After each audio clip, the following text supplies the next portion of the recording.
இந்நிலையில் தமிழகத்துடைய எதிர்க்கட்சித் தலைவர் திராவிட முன்னேற்ற கழகத்துடைய பொருளாளர் திரு ஸ்டாலின் அவர்கள் நம்முடைய இணைப்பில் இருக்கார். வணக்கம் திரு ஸ்டாலின். தமிழகத்துடைய எதிர்க்கட்சித் தலைவராக நீங்கள் இருந்து சட்டமன்றத்தில் நீங்களும் தமிழக முதலமைச்சரும் நேருக்கு நேராக பல்வேறு விவாதங்களில் கலந்து கொண்டீர்கள்.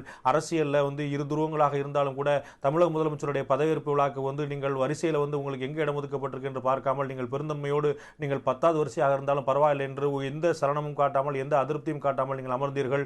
நீங்கள் அமர்ந்ததை மறுநாள் கேள்விப்பட்டு நீங்கள் வந்தது எனக்கு தெரியாது, முன்னையும் தெரிந்தால் நான் நிச்சயமாக முன்வரிசையில் இடம் கொடுக்க ஏற்பாடு செய்திருப்பேன் என்று தமிழக முதலமைச்சர் அறிக்கை வாயிலாக வெளிப்படுத்தியிருந்தார்.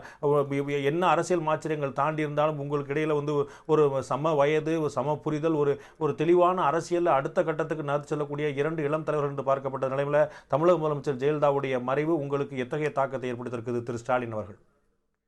தமிழக முதல்வர் மாண்புமிகு அம்மையார் செல்வி ஜெயலலிதாவுடைய மரண செய்தி உள்ளபடி அதிர்ச்சியும் வேதனையும் அளிக்கிறது. அரசியல் களத்தில் மாறுபட்ட கருத்துக்கள் எவ்வளவு கொண்டிருந்தாலும் ஜனநாயக நெறியிலே அதனை எதிர்கொண்டு வந்தோம் என்ற நிலையில் மறைந்த முதல்வர் அம்மையார் ஜெயலலிதாவுடைய மரண செய்தி உள்ளபடியே தமிழகத்திற்கு ஒரு மாபெரும் இழப்பாகும். திராவிட முன்னேற்ற கழகத்தின் சார்பில் முதலமைச்சர் அம்மையார் ஜெயலலிதா அவர்களுக்கு என்னுடைய ஆழ்ந்த நெஞ்சார்ந்த அஞ்சலியை செலுத்துவதோடு அவர் இழந்து வாடிக்கொண்டிருக்கக்கூடிய அதிமுகவை சார்ந்திருக்கக்கூடிய தோழர்களுக்கு, தொண்டர்களுக்கு, நிர்வாகிகளுக்கு, குறிப்பாக தமிழக மக்களுக்கு என்னுடைய ஆழ்ந்த இரங்கலை நான் தெரிவித்துக் கொள்கிறேன். ஸ்டாலின், தமிழக உடைய முன்னாள் முதலமைச்சர் திராவிட முன்னேற்ற கழகத்துடைய தலைவர் திரு கருணாநிதி அவர்கள் மருத்துவமனையில் அனுமதிக்கப்பட்டிருந்தாலும் கூட நேற்று தமிழக முதலமைச்சருக்கு ஒரு மாரடைப்பு ஏற்பட்டிருக்கின்ற செய்தியை கேட்டு அவர் உடனடியாக தன்னுடைய செய்தி குறிப்பின் மூலமாக தமிழக முதலமைச்சர் ஜெயலலிதா உடனடியாக நலம் பெற்று திரும்ப வேண்டும் என்று விளைகிறேன் என்று தன்னுடைய ஆவலை வெளிப்படுத்தியிருந்தார். தற்போது தமிழக முதலமைச்சர் காலமான செய்தி திமுகவுடைய முதுபெரும் தலைவர், மூத்த தலைவர், முன்னாள் முதலமைச்சர் திரு கருணாநிதி அவர்களுக்கு தெரிவிக்கப்பட்டிருக்கிறதா? அவருடைய உணர்வுகள் உங்களோடு பகிர்ந்து கொள்வதற்கான வாய்ப்பு கிடைத்ததா? திமுக நீங்களும் கூட அந்த செய்தியை வெளியிட்டிருந்தீர்கள், தமிழக முதலமைச்சர் உடனடியாக நலம் பெற்று திரும்ப வேண்டும் என்று உங்களுடைய விருப்பத்தை தெரிவித்திருந்தீர்கள். மருத்துவமனையில் சிகிச்சையில் இருக்கும்போது நீங்களும் முன்னாள் அமைச்சர் பெருமக்கள் திரு துரைமுருகன், திரு பொன்முடி உள்ளிட்ட அமைச்சர் பெருமக்கள் நீங்கள் திருமதி சசிகலா உள்ளிட்டவர்களிடம் நலம் விசாரித்து தமிழக முதலமைச்சருடைய உடல்நலம் பற்றி விசாரித்தீர்கள். தமிழக முன்னாள் முதலமைச்சர் திரு கருணாநிதிக்கு இந்த தகவல் தெரிவிக்கப்பட்டதா? அவர் தன்னுடைய உணர்வுகளை உங்களுடைய பகிர்ந்து கொண்டாரா திரு ஸ்டாலின்? அவர் உடல்நலம் இல்லாமல் மருத்துவமனையில் அனுமதிக்கப்பட்டிருக்கிற காரணத்தினால உடனடியாக இரவு சொல்ல முடியாத ஒரு சூழ்நிலை. நிச்சயமா நாளை காலையில இந்த செய்தி அவருக்கு நிச்சயம் சொல்றோம். சொல்ற நேரத்தில் நிச்சயமா அவருடைய வருத்தத்தை வெளிப்படையா சொல்லுவாரு. அதுல எந்த விதமான சந்தேகம் கிடையாது.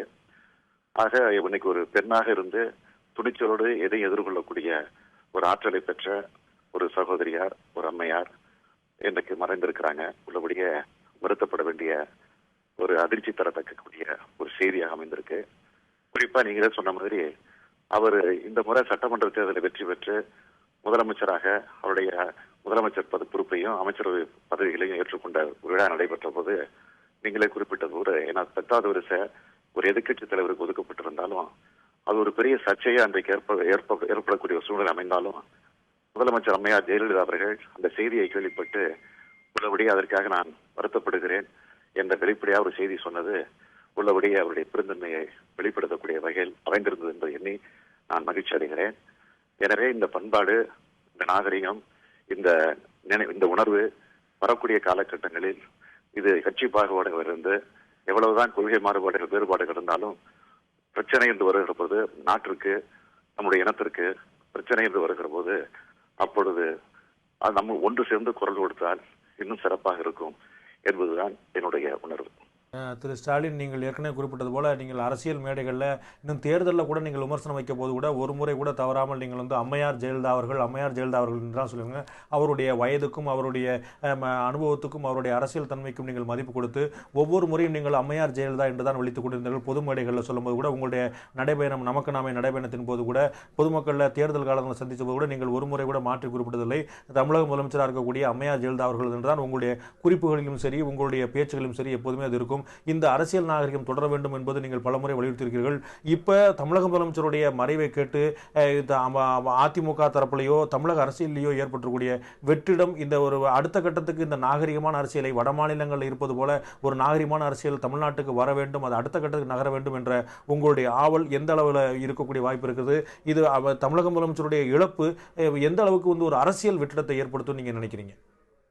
இல்ல, நான் இந்த ஆட்சி பொறுப்பேற்றுக்கிட்ட உடனே எதிர்கட்சி தலைவராக வாய்ப்பு எனக்கு கிடைச்ச உடனே சட்டமன்றத்தை கூடி சபாநாயகரை தேர்ந்தெடுத்த நேரத்தில் அப்பவே நான் தெளிவா சொல்லியிருக்கிறேன்.